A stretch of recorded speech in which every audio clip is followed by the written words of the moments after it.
Welcome back to Derry Public Radio. Reporting from the basement of the Derry Civic Center, this is CM Alexander with the news. Last night, police responded to the crime scene of a murder in Derry Heights. Our sources say the body was discovered in a locked room with no alternate exits and no signs of forced entry. Rumors that they've called an outside private investigator paint a pretty clear picture of how this case overshadows our local PD's capabilities. You're listening to Derry Public Radio. This is Derry Public Radio.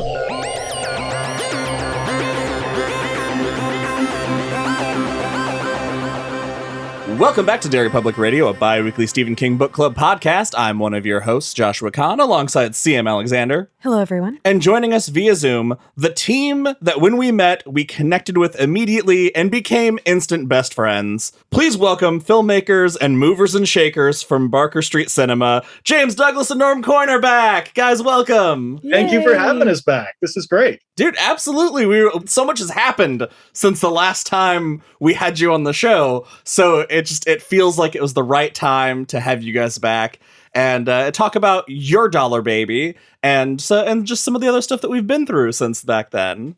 Yeah, we've been through a long time ago. We've actually met in person since then. Yes. This is so great. God, I know. That was such... I know we'll talk about FanCon a little bit later, but the moment I loved is I passed James on the floor of FanCon, and he didn't see me, but I saw him, and he was talking to someone, and so I just went up behind him and stood nearly chest touching his back, and just stood there until he got that uncomfortable feeling and turned around and saw it was me.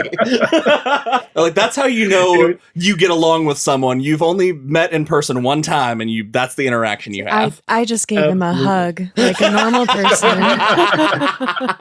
So let's just get into it, because if we talk too much, we're gonna spoil everything we have to talk about.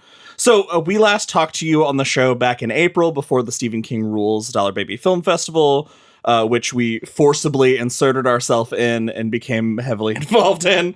From your side, I want to hear, what are your thoughts on the festival now that it's been so far past? James, go ahead. Buddy. Sure. Well, I have very regularly think about it. You know, we had sort of a small plan going into the festival to try and show as many of the Dollar Babies as we could, and to, you know, have some great interviews with some of the filmmakers.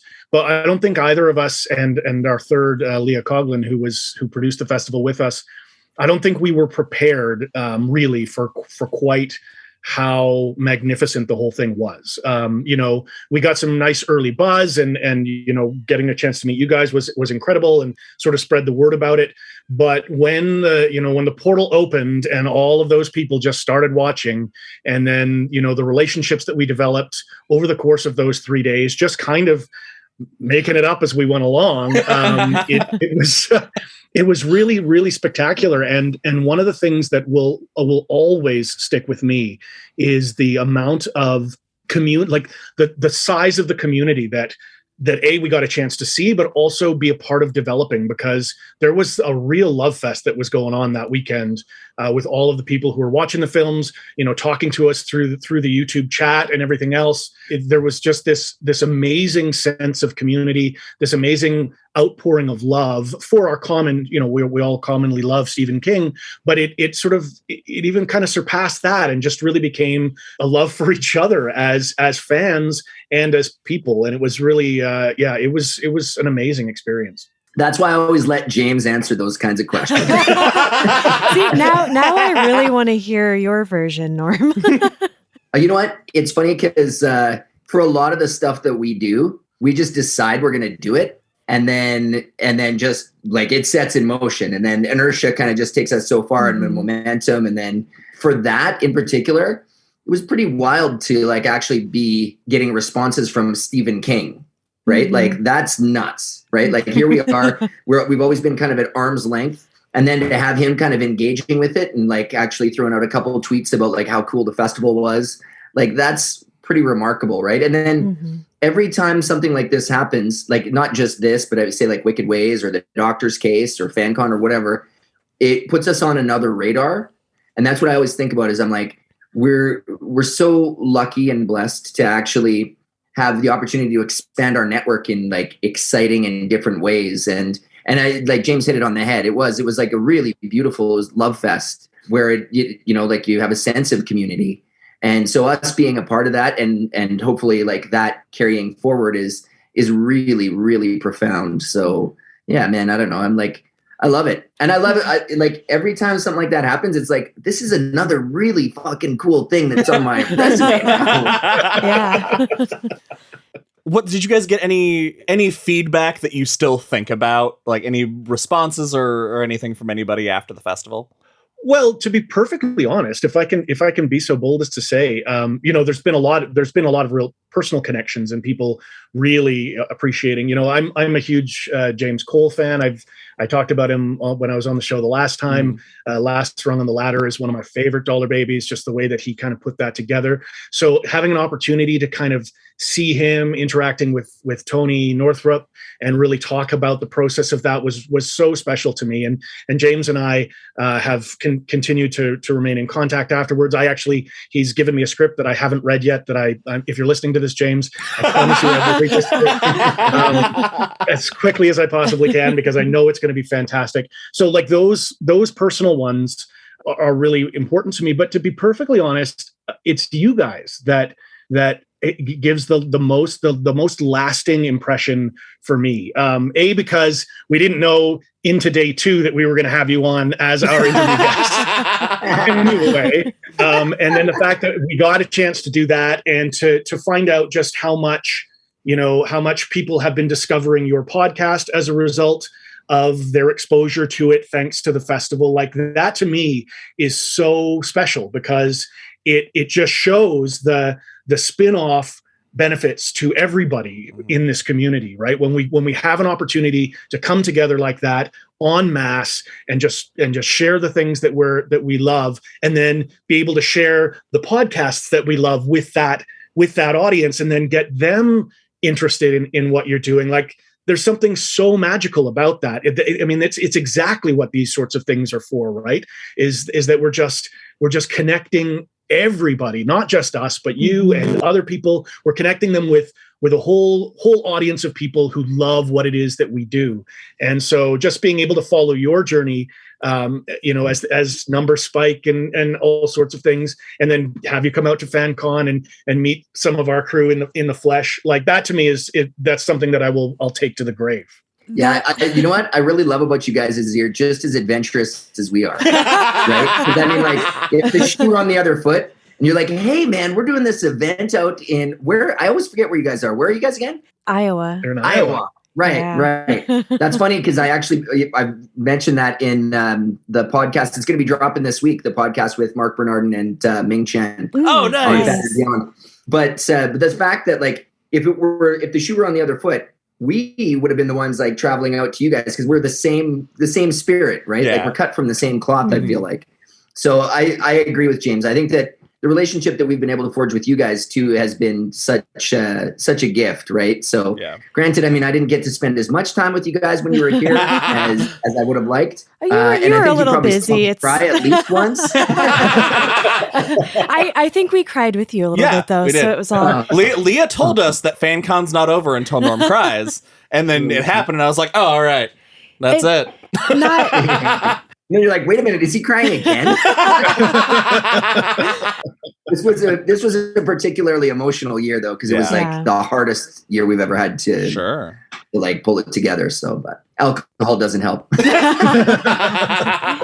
It's so kind of you guys to be happy that you met us. Like I can't even saying those words out loud feels like I'm stealing something from someone. I feel like I'm getting away with something. And so I just really appreciate that. And just for the record, for our listeners, we did not pay them to say any of these kind of things. And we have had the opportunity because you guys so graciously allowed us to be part of your festival. We've had the opportunity to interview a lot of Dollar Baby directors since April, and without fail, all of them, when we've asked them to reflect on the Dollar Baby process and people's reactions, all of them have commented that the festival that you guys put together was perfect. It was smooth, amazing. They made wonderful connections.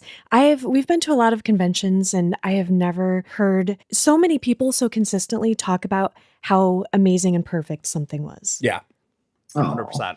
Oh, that's really nice to know. Yeah. Thank you. You guys are trying to make me cry right now. That's how we know the interview's over. Yeah. Yeah. All right. Okay. The third nude in, and No, it was very interesting, like being in Canada with you guys. That as James, you mentioned earlier, that spike for our listeners when we were on our flights back to the States.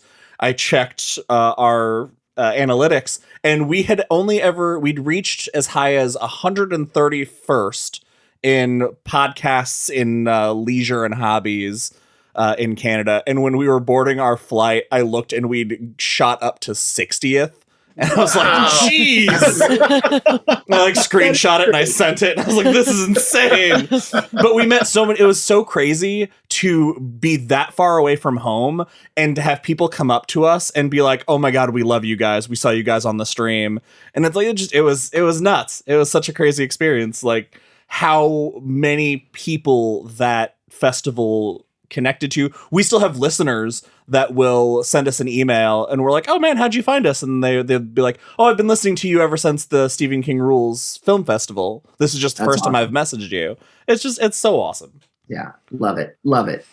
So I gotta ask, what about another one? Do we has it been discussed? Oh, it's been discussed. Right now, the ball is in my court, and I'm terrible at following up on things. So, Margaret Morehouse, of course, who looks after the Dollar Baby program for Stephen King, when we initially got the permission to do the festival, she said that, I asked her if she wanted sort of regular updates all the way through, or if I should just give her sort of a final report about how things went. And she said that a final report would be fine. And it's been how many months now, and I haven't yet turned in that report. So that's something that I am going to do within the next couple of weeks, and and along with that report, because I think that the report will show exactly what we all know, which is that this was an incredible experience for a lot of Stephen King fans, and that there is some legs to something like this. So obviously we are going to put in the ask for that, because we would really, really like to make it an annual event. And, maybe once the pandemic's over, we can do some in-person parts of it. I mean, we've even been talking about the idea of like a rotating city. So we do a broadcast from somewhere, but from somewhere different every time. We have a little live component to it there as well. So yeah, the success of the festival and just how much fun we had putting it together. I think if they say that we can keep doing it, we will definitely keep doing it. Yeah. You know what would be super cool? Just spitballing here. It would be super cool if, say, we had an in-person Stephen King Rules Film Festival.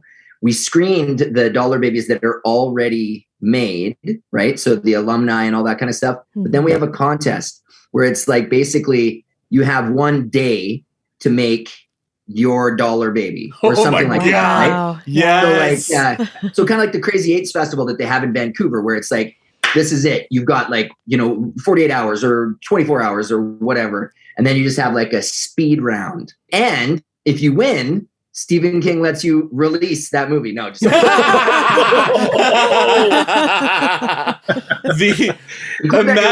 imagine how angry every Dollar Baby that was actually good quality would feel. That's 24-hour ones getting released. But I'll tell you too, I'm actually I'm on the pre-screening committee for the Vancouver Short Film Festival. I've been watching hundreds of short films over the last couple of months. And the Crazy Eights, you mentioned the Crazy Eights Festival, because there's a Crazy Eights Film Society in Vancouver that provides equipment and direction and stuff for people. The films that I've been watching that have come out of that society are really incredible, and the ones that have been made specifically for that festival. And I think it is 48 hours or something that they have from conception to finish. It's amazing the level of quality that comes out of a forced sort of short time span. We got to put it all in 48 hours kind of situation. So it would be really interesting to do something like that for sure. That would be wild. There's actually a lot of pedigree attached to that festival. It's been going for quite a while, and there's a lot of established working filmmakers that are big in Vancouver that actually got their start through Crazy Eights. So anyways, That's Just so cool. just an idea. Yeah. James, when you're filling out the report, if we're going to stay on brand, we have to insert Derry Public Radio into things you're doing. We make sure when you fill out the report, you can mention and have them check out the nearly dozen people we've interviewed because of the film festival. Because since that film festival, we've had, about a dozen guests, Tony Northrup and Stephen Spignesi and Selena Soderman, John Mann, so many people that we met because of the film festival that we've been talking to ever since. So how does that feel to know that you guys did something that has had such a ripple effect through the community that people are still making connections today because of that? I'm going to take this one, James. Yeah, take it. So here's the thing. Like for us, for James and I, and for our company, Barker Street, one of our like core values, like foundationally, we build things to build people up and to make connections. That's like, so I mean, not to downplay the Stephen King Rules Festival because it was fucking amazing. But the thing is like, this is what we always do, right? We always build things so that, like the crew on the film can level up, or, like for FanCon, you can feel like you're in a truly empowering, inclusive space, or, like the Stephen King Rules Festival, to band together or like to build that community that we've felt like we were a part of since the beginning. But I mean, it didn't really, like, to me, really feel manifested until we actually all got together. Right. Like, so I think that, like, that being said, like, it's like, this is something that it's just really, really like special to us to be a part of doing those things. Right. Like, so I'd actually love to see the effects of the festival on, say, like, you guys, like your metrics of, like, what your listener count looked like before to now. We don't have to go into that right now, but I'm just curious, right? Yeah. I know for us, we did the festival and then, like, we instantly had like 3,000 YouTube subscribers. Wow. So that's like, that's kind of bonkers, Yeah. right? Yeah. So I mean, like, there's definitely like effects in ways that we don't even recognize, right? Even the bridges being built between the filmmakers and other filmmakers that were actually on the call as well, right? So, or I mean, the call. I'm on the call.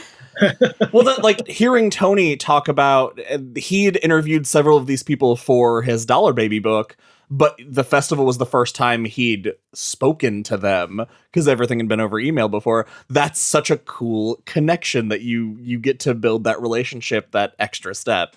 Absolutely. And it was great for me, and Norm too, I'm sure, but I'm speaking for me. I got to meet, like, during the whole, lead up to and throughout the production of Our Dollar Baby, I talked to a number of people over email, and Facebook, asking former Dollar Babies, their advice and getting a chance to see a lot of them and whatnot.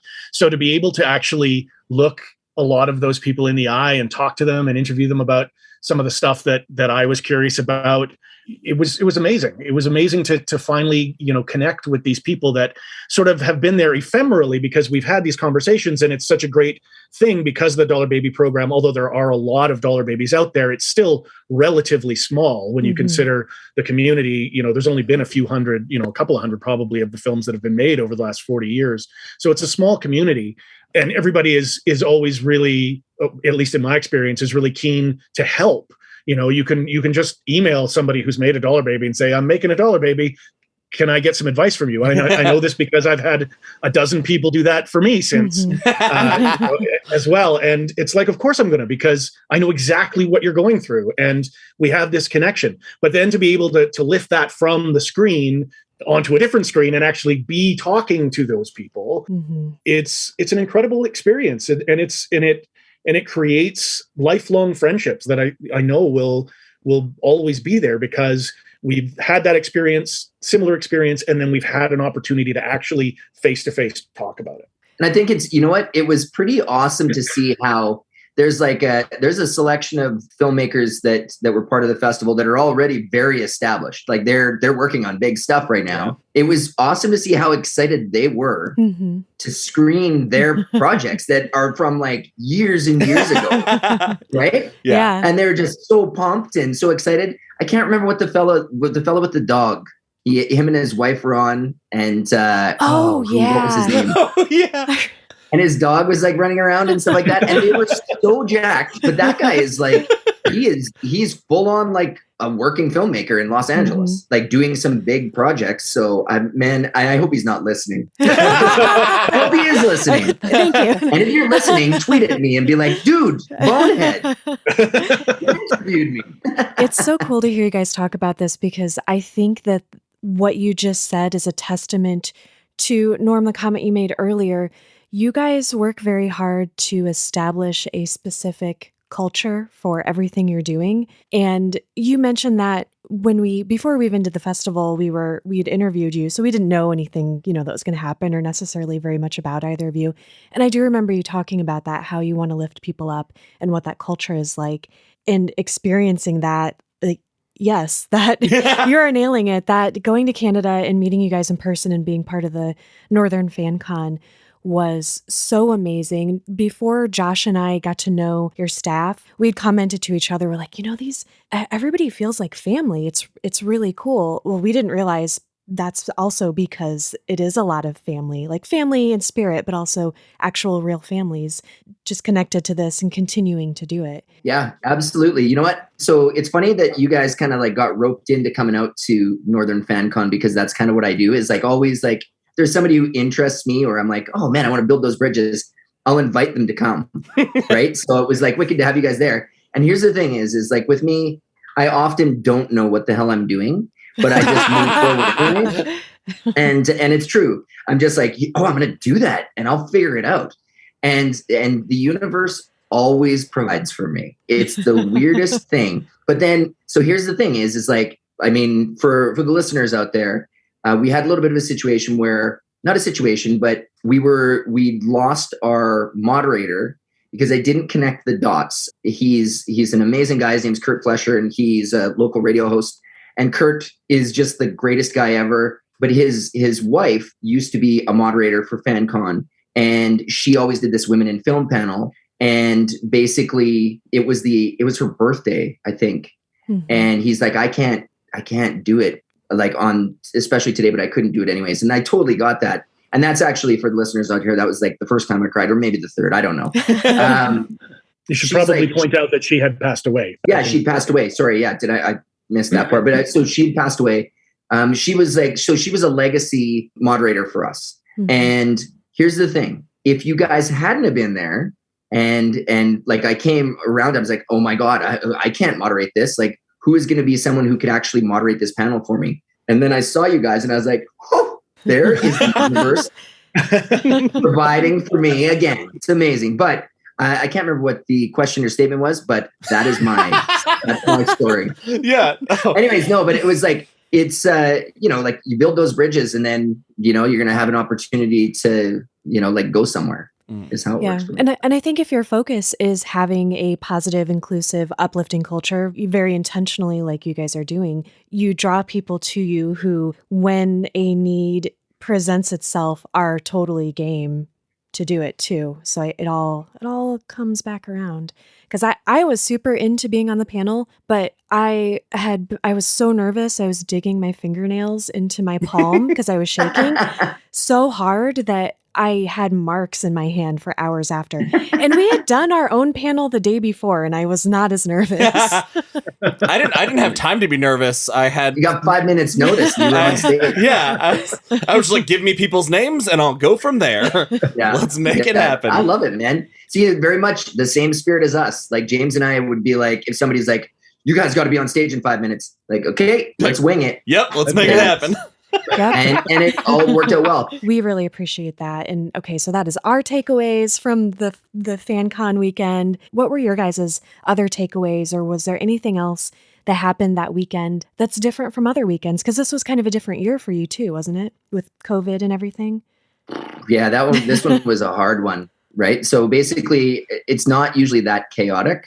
I mean, I don't know how much you guys picked up on how chaotic it was. No, to other people, it seemed very smooth and well. I mean, I saw you running around like crazies, but yeah, it's nuts. But the thing is like for this year, there was just a lot of intention, I think. Like, so that's what I took away from it is like people really wanted to be there. Mm-hmm. That's only a third of the amount of people that we usually see. We usually see like 12,000. And I think we saw 4,000 this year. But there was also some really great conversations that happened at the show. I mean, like we use it very much to build bridges, network and all that kind of stuff. So there's like at least 2 filmmakers or actors that were at the show that we now are in active conversations about projects with, right? So that's like awesome. That's kind of like the cool piece of it. Like what's awesome for me is I get to curate the selection of guests with my team where I'm like, I just kind of want to hang out with that person. So I'm going to choose them to come to the show.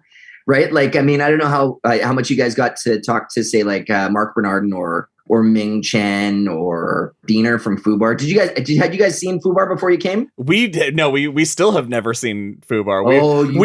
We spent a chunk of the weekend trying to understand the references. But no, we shared a car with Ming and Mark a few times. Had a few fun hangouts with Mark Meir. It was Leah was just the best guide for us. She was our champion of introducing us to people. We didn't have to network as hard when she was around. I'm sure she had way more important things to do, but she made us feel like she had all the time in the world for us, which is insane. Mm-hmm. It's amazing. Yeah.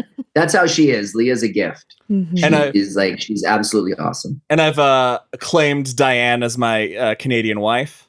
In a respectful way.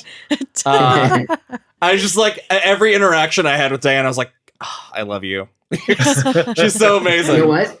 Diane was she did our craft and catering services for Wicked Ways. Mm-hmm. And legit, it's like the best craft and catering ever. Like she was making everything like homemade. That's amazing. And people were like, we don't want to go home. I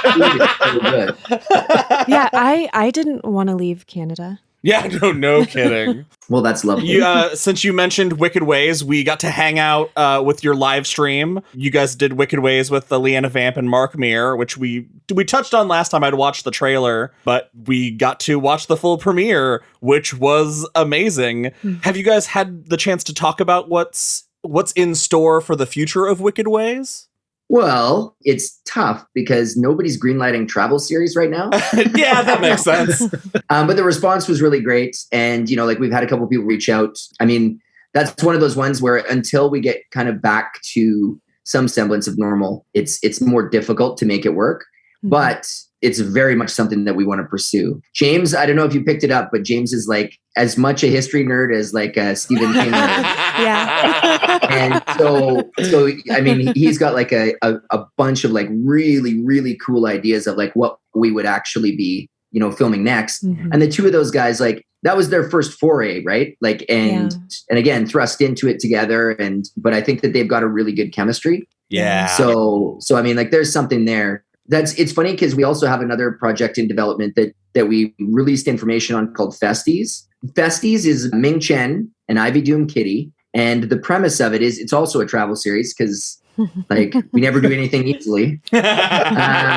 So it's a travel series about them going to different conventions and, immersing themselves in the fan culture of whatever that convention is. But they're way different than, like from one to the next, right? Like, so there's like a furry convention, then there's like the Mad Max convention in Nevada, and then there's like a UFO kind of convention. So we actually shot a sizzle reel. These guys shot the shit out of it, actually. There's enough there for a full episode of FanCon. I didn't really want to do it to start at FanCon, though, because it just seems too much like the snake swallowing its tail or whatever. Sure. But the thing is, like, the footage is ridiculous. It's ridiculous. It looks so good.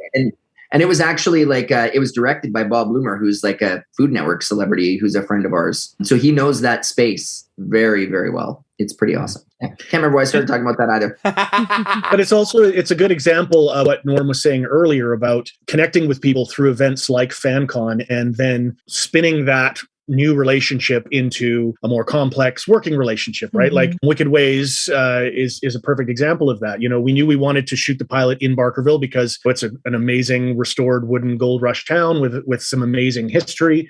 My wife, Danette Boucher, plays Florence Wilson there and has for more than 20 years now. She was amazing. Oh, thank you. But given her relationship with that character and sort of the ghost stories that follow that character, it seemed like a no-brainer. But like Mark Meir and Leanna Vamp, I mean, how we know them is because of Norm and FanCon, right? Like Mark Meir's from Edmonton, so he's a Canadian boy. We kind of all know who he is.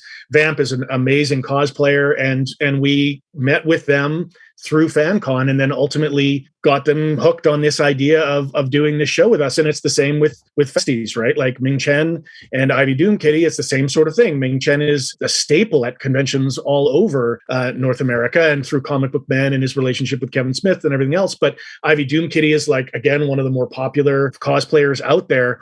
So being able to sort of build the relationships with them through the fun that they've been having coming year after year to FanCon, and then saying, hey, well, we've got this other thing that you might be interested in.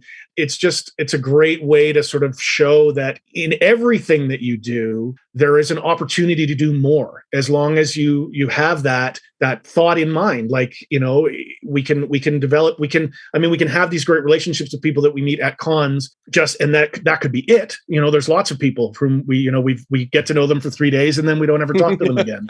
But then there are those few that it's like, wait a minute, there's something here and we think that we can do more with this. And it's just a perfect venue for being able to develop those relationships. Well, you can kind of see the formula, right? Like, I mean, you guys ended up coming out to FanCon. Yeah, right. So you're saying you guys are going to have a pitch for a show for us? Is that what I'm... Didn't you send me a script? I did send you a script, yeah.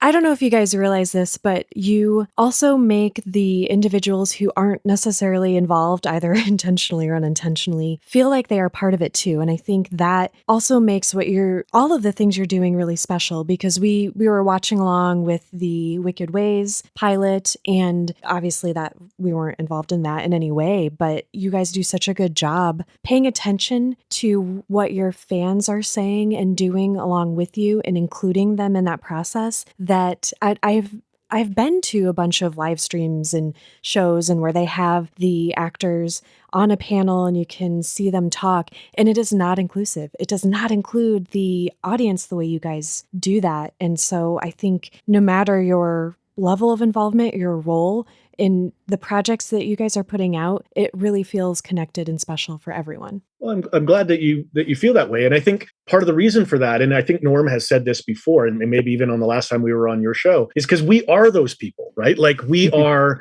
the biggest geeks. Like we love the things that we love. And I would hope that I could have that kind of experience, if I'm going to be a part of something, I'm going to just watch a stream or something like that, where there's interview panels. Like I would want to feel as though I were a part of it in some way. And so for me, like I'm just going to include everybody because that's what it's all about, right? Mm-hmm. That's why we do this. We have the love for these things and we want to share that love. And, lots of us when we were younger didn't feel like perhaps that we had those kind of avenues, and the jocks in the school would be ragging on me for liking the things that I liked or whatever. I'm sorry, sports people are great too, but you know what I mean. Like, and so to be in a situation, and if I'm in a situation where I have a platform in which I'm able to explore some of these things that I love, and I can invite people to be a part of that with me, I want them to be a part of it. I don't want it to just be for show. Mm-hmm. Yeah, we're all the same in that respect. But I have to point out too that a large part of like why that all works so well is because Leah is so passionate about inclusion in the Twitter sphere or like online, because she's part of like what is it called? The drive-in. Oh, Joe Bob Briggs, the last drive-in. She's like, that is the perfect model. And so she takes what she thinks works from it and then, like we try and emulate it as best we can. But that's a big part of it. I mean, we're all in that same boat though, right? I mean, like we want people to feel like they're part of it. That's how you build community. That's how you build connections. That's how you can learn and grow from people. right? Is like to have everyone involved. Yeah. So yeah, no, man, super special. Yeah, and that's how you can tell that the people doing what they're doing love it, because it's not just a paycheck or something to mark off their list. It's something they are so passionate about that passion infects everyone around them, even if they're just a guest or an attendee or whatever. Sorry, I don't ask questions. I just make long-winded statements. I can tell you it's definitely not about a paycheck. So we could talk about FanCon forever, because I feel like I have 1,000 other things that I could say that I would love to talk to you guys about. But the great thing is we're friends now, so I can have those conversations off mic. Look at you putting us back on track. I'm doing my best. Let's talk about the doctor's case. So our listeners will remember, if they don't remember, go back and listen to the Stephen King Rules interview, because you talked the whole story about how the movie came to be. And now that we've seen it, we'd like to dig a little deeper. So the first question I have, especially after seeing the Stephen King Rules Dollar Baby Film Festival, most of these Dollar Babies are 10 to 15, 10 to 20. You guys made a feature. What made you take the doctor's case and make it a feature? To be honest, there were two things. One is that I really felt like it couldn't be anything less than that. Mostly because I wanted to make sure that every bit of the story that I could pull out, it's a Sherlock Holmes story, right? It's a very complex, it's rather simple, but it's a convoluted investigation, right? And there's all of these elements that need to kind of be brought forth in order for the actual mystery part and the solving of the mystery to make sense. There really isn't any details that you can pull out of that without compromising the reveal at the end and all of that. So that part of it was important to me. So I said two things, but it's actually three. So the second thing is that I wanted so badly, like now that I've grown as a filmmaker, I totally understand why people have to change things and not, include as much of the actual writing as possible. But at the time, I was a Stephen King geek who just desperately wanted to put as much of his actual writing in the piece as I could. The dialogue is lifted directly from the story, right? There's some dialogue that I invented, but that was literally just passages of his narration so that we could get that in there. There's so much of his actual writing in the movie. And because up until that point, that had been one of my pet peeves with people who adapt King, is that they will often take the circumstances and the character names and whatnot, and then just kind of write their own thing around it. And again, filmmaking is not writing, so I understand, especially now, the need to do that sometimes. But it had always been something that kind of irked me. And I felt that if any of the stories could do a direct, like, this is the actual words, the doctor's case is the story that can do that, because it's a Sherlock Holmes story. It's written in a Victorian style.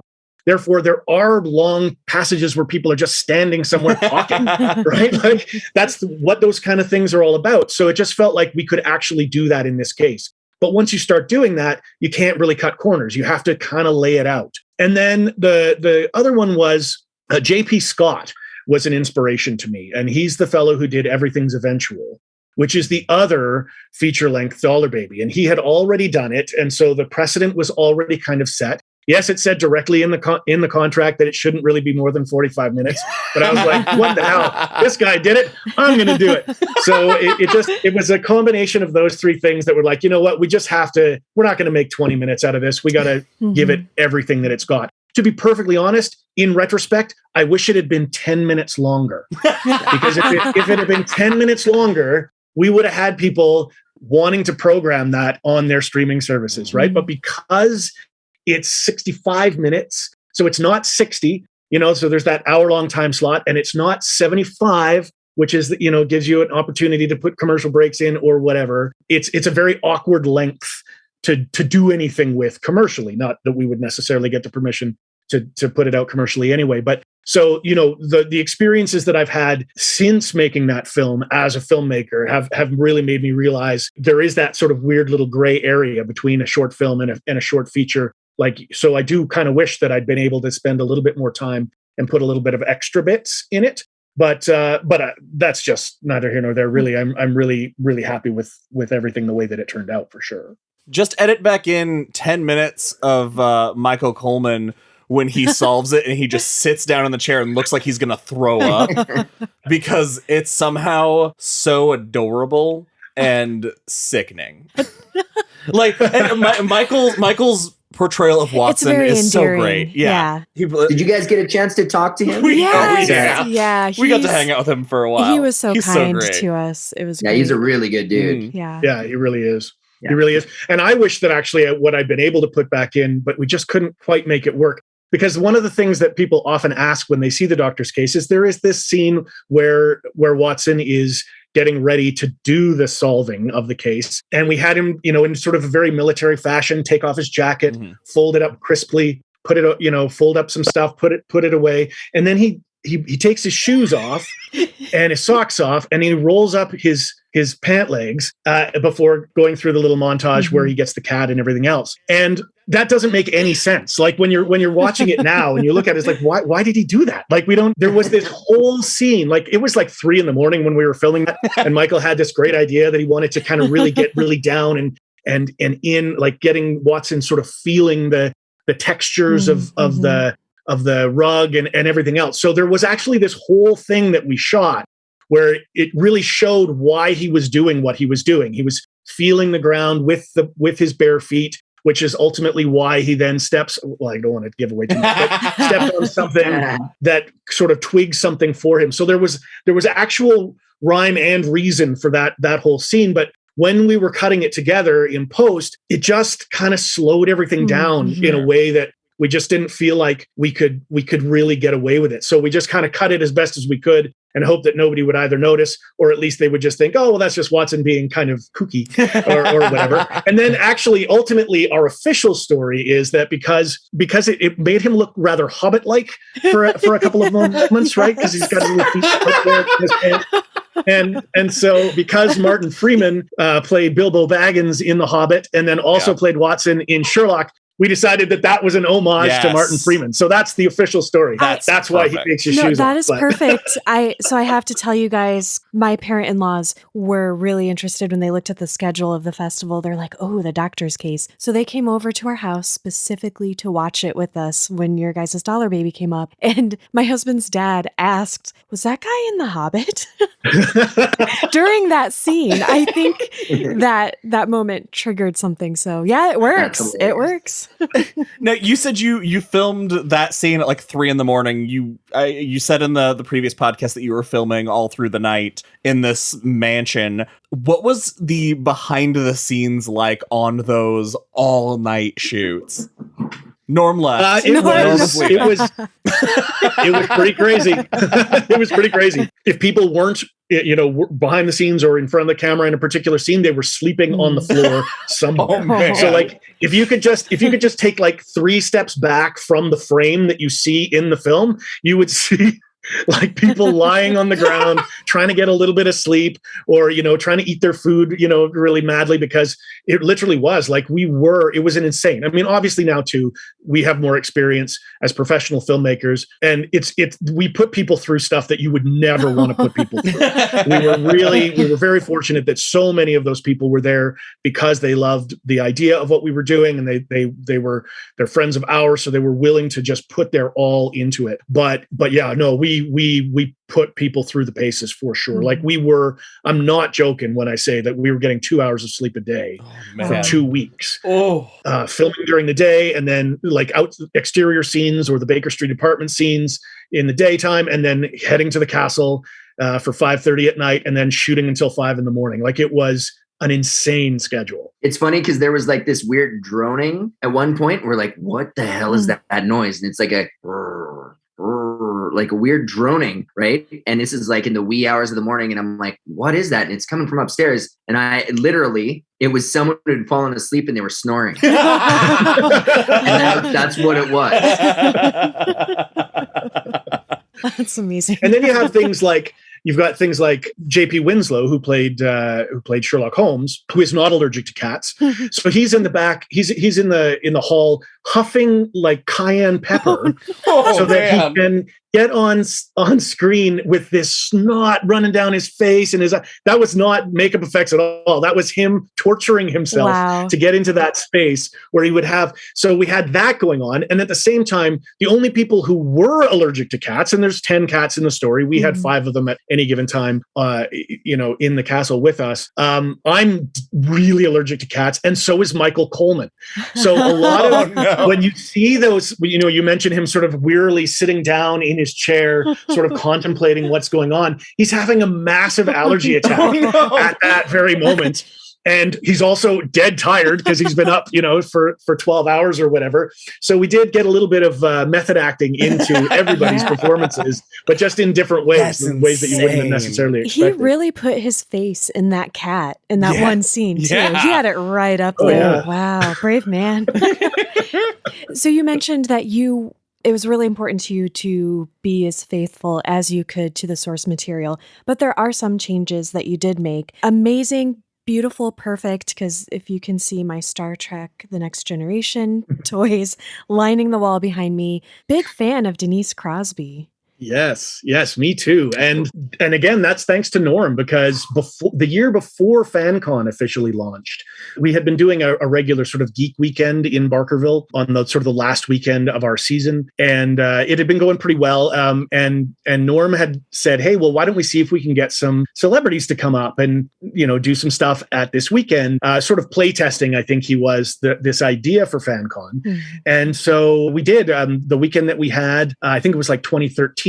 Denise Crosby came up, as well as Claudia Christian, who was on Babylon 5, and Dean Hagland, who was one of the lone gunmen in the X-Files. And they all came up to Barkerville and signed autographs and did a whole bunch of fun stuff with us. And Denise and I really hit it off. We wound up, at the Wells Hotel pub, which, by the way, has the single largest single malt Scotch collection in BC, drinking a little bit of Scotch till 2 a.m. and just chatting about stuff. And it was a connection that felt very, very real. She's a very genuine person. She's got an insane pedigree in Hollywood. Bing Crosby is her grandfather, and she's done all of these amazing things. I mean, I loved her in Star Trek The Next Generation, but of course, as Rachel Creed in Pet Sematary, like that for me was amazing. And so, we had emailed each other back and forth a couple of times in the years since then. And as soon as I knew that I got the Dollar Baby, she was one of the first people that I talked to, because I knew that there was 2 major changes that I wanted to make to the story. And one of them was this sort of bookend sequence, where the older Watson, who in the story is just writing the story the way that he writes all of the first-person accounts of the Sherlock Holmes stories. It's after the fact. He just happens to talk about the fact that this is 50 years later, and he can talk about, this one case that he solved before Sherlock, because Sherlock's been long dead. But I knew that I didn't want to have it just be that, right? Like him sitting at a table writing, or just having the disembodied voice of the older Watson doing the narration. I felt like it was really important to show him talking to somebody. And that's how ultimately we sort of created this. And that was thanks to my father, actually, because the story, The Doctor's Case, is set in 1899. Our film, the main part of the mystery, is set in 89. So we backdated it by 10 years, which fits within the Sherlock Holmes canon, but also because then 50 years later could be the Blitz in London during World War II. So we thought, okay, well, this is a really awesome opportunity, because we can use the same manor house, because it was common practice for these large estates to be sort of taken over by the military to create field hospitals and that kind of thing. And then we could create this little part of the story that saw the older Watson basically doing his last grand tour of all of the places that he and Sherlock had their most significant moments together, and that he slips and falls and hurts himself and winds up in the very hospital that he's been kind of just poking around the outside of. And that's where he meets Denise's character, Captain Norton. And that was a total invention of ours, because we wanted to create this nice little thing that would then have a nice send-off at the end of the film as well, that kind of imagines some new adventures. So I knew that I wanted the person that Watson was talking to be a woman, because Sherlock Holmes stories don't have a lot of women in them.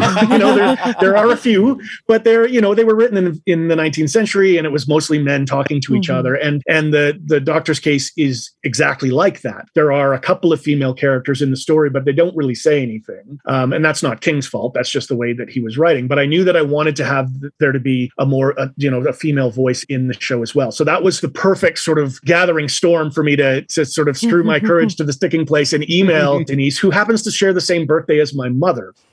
So that was a perfect in. I was able to write her a note in November and say, I've got this thing.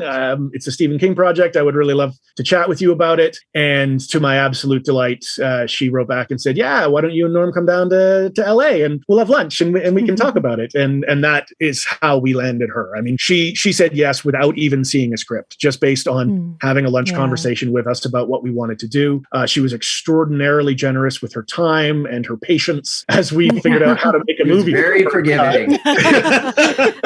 So there was that. And then that's the other reason why we shifted the Stephen Hull character, who's the youngest son of Lord Hull in the story. We made Stephen a daughter instead of a son, because I wanted, two things. I wanted to be able to have another woman in the film, other than, of course, my wife, Danette Boucher, who played Mrs. Hudson spectacularly. Yes.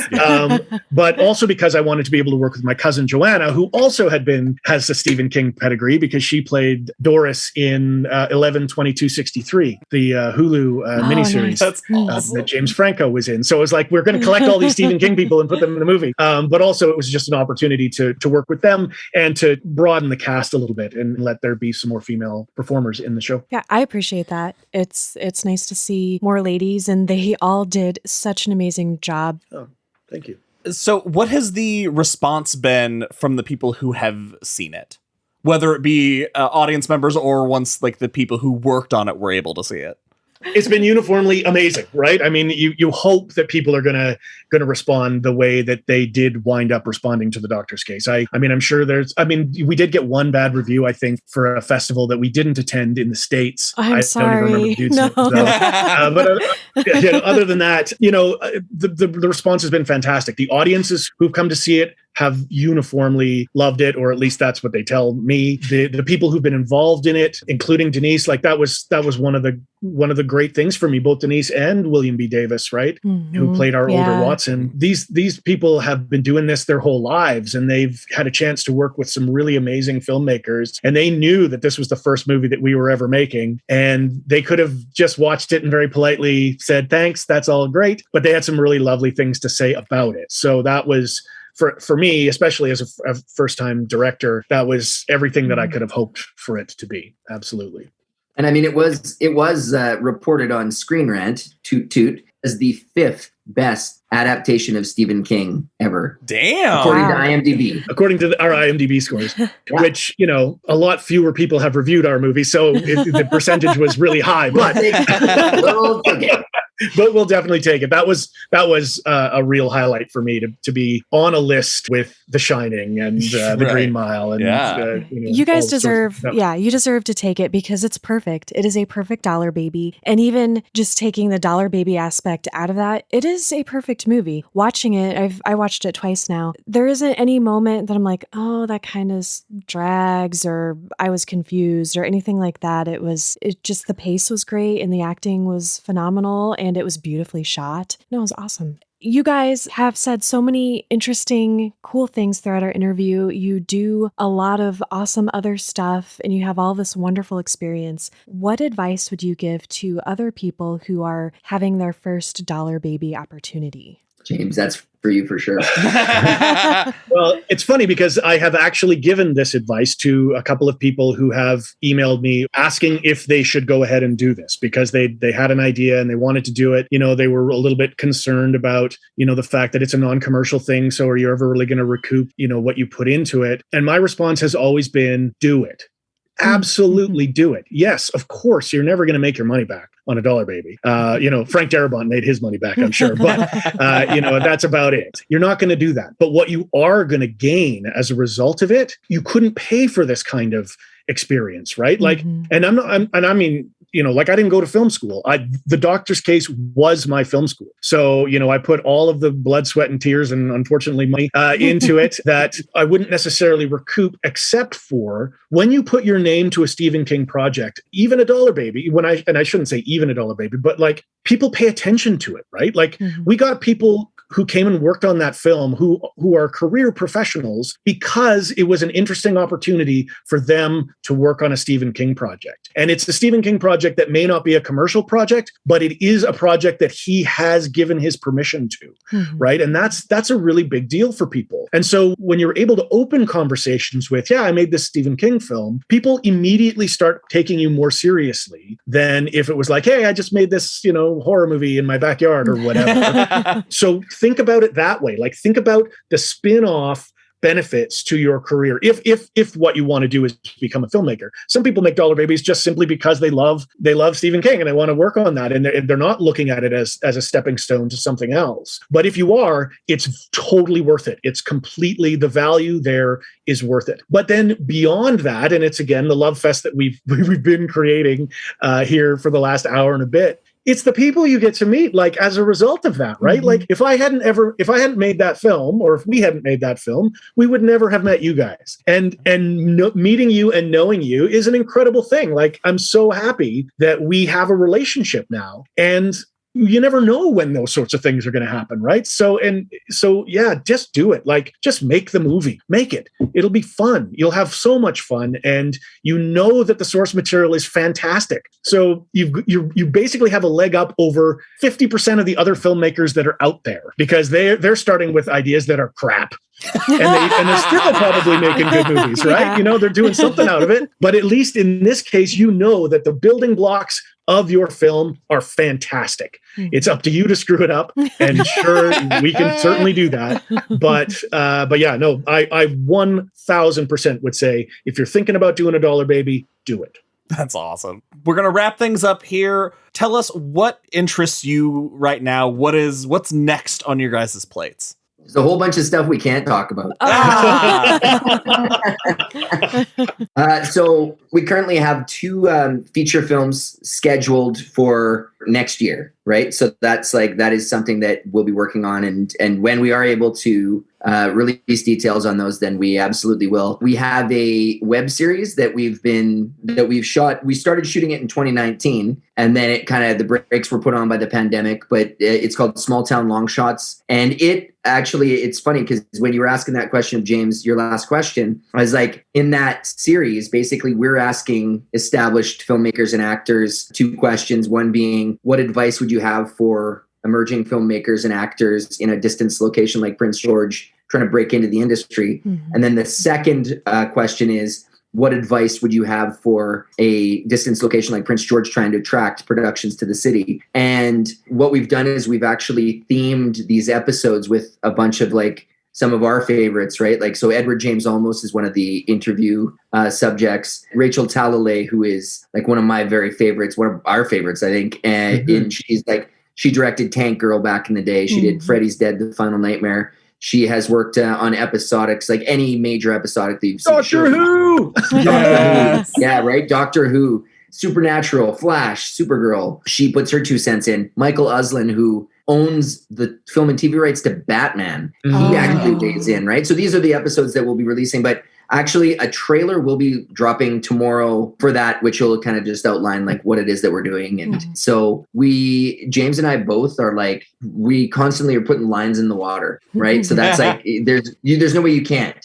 you have to just keep putting lines in the water, because things are going to fizzle out on one end, but maybe they'll ramp up on another. And hopefully we're in this glorious situation where everything hits at once, and then we're like, well, we're going to do this. But I don't know. What else have we got on the go, James? Well, there's also, through Barkerville, the historic town that I work for full time, our CEO has been very conscious of the filmmaking stuff that we've been doing over the last couple of years, and has really sort of encouraged us to help develop a television series that features Barkerville. So it won't officially be a Barker Street production. It will be Barkerville actually working with another film production company, one of the owner of which was at FanCon. Cool. I won't name names or anything at this point.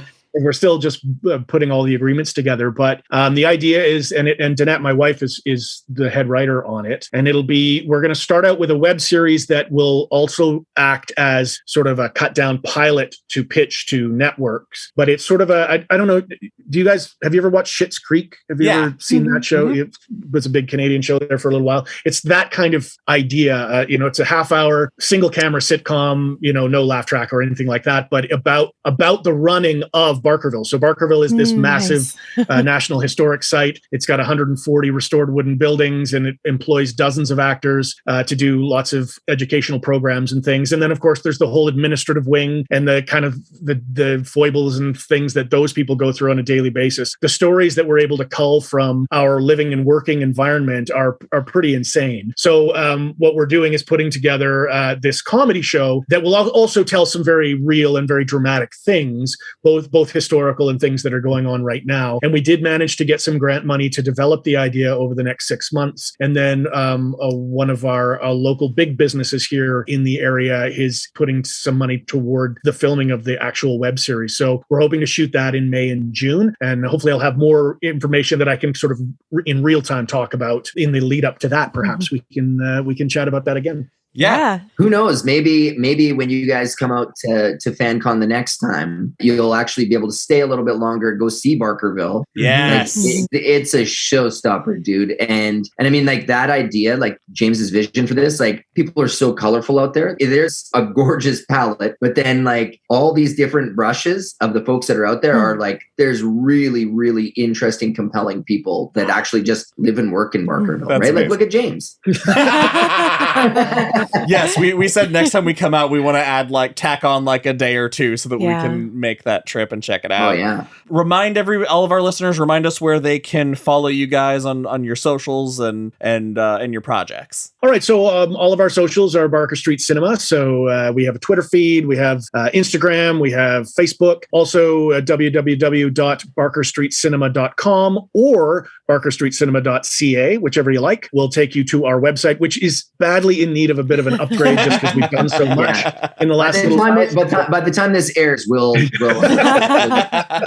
but YouTube as well, our YouTube channel. And our YouTube channel. And actually going to our YouTube channel and watching the stuff that's on there would be a huge help to us because, of course, we can track that very easily. We can see who's there and where they're from. And the more traction we get on the YouTube channel, which has its own dedicated youtube.com/barkerstreetcinema, the more we'll be able to produce for that particular platform. So it would be great if people could check us out. Outstanding. Well, guys, thank you so much for making the time to come and chat with us again. It's so great to catch up with you guys. Thank you. We always have time for you guys. Absolutely. We will hold this you is to great. that. This is really great. And I do love the evolution of this. I know we've talked about this already, but the fact that when we talked to you the first time, none of us knew each other.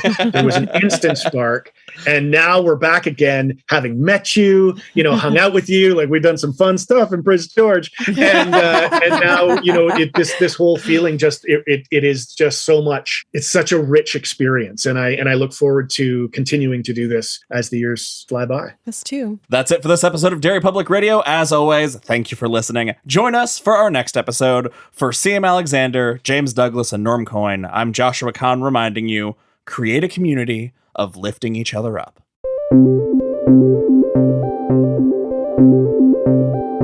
Hey everyone, CM Alexander here. Thank you so much for listening to our interview with James and Norm about their Dollar Baby the Doctor's case. We hope you enjoyed it. Please check out our show notes to give these guys a follow and keep up with what they're doing. It's probably pretty obvious from our conversation with them, but they are so amazing and fantastic. You will definitely want to keep an eye on what they're doing. That's all for now, listeners. Goodbye.